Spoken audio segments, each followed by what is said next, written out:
ইতালির পাদুভায় বসবাসরত বিভিন্ন ভাষাভাষীদের নিয়ে কমিউনি পাদুভা আয়োজন করে 22তম পেস্তা দে পপুলি বহুজাতিক মেলা।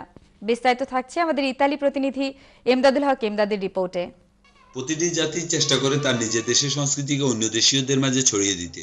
সম্প্রতি ইতালির পাদোভায় বসবাসরত বিভিন্ন ভাষাভাষীদের নিয়ে কমিউনিটি পাদোভা আয়োজন করে 22তম ফেস্তা দে পপুলি বহুজাতিক মেলা।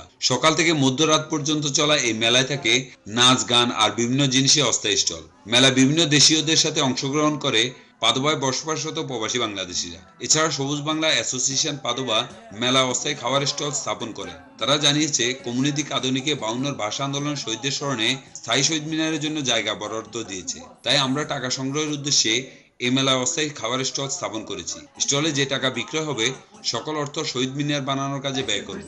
এতে বাংলাদেশিদের পক্ষে মেলায় সাদিয়া তিনটি নৃত্য পরিবেশন করে বিভিন্ন দেশীয়, ইতালিয়ান, বাংলাদেশি দর্শকদের মন জয় করে।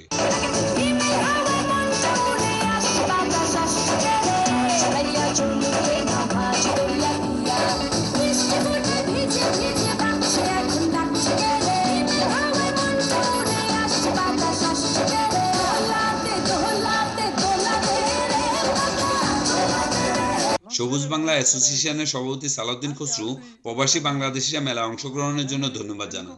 Tutte quante le comunità, in particolar modo la comunità del Bangladesh che è sempre presente con il proprio spettacolo e la propria cucina. Italy পাদোভা থেকে এমদাদুল হক এমদাদ, চ্যানেল আই।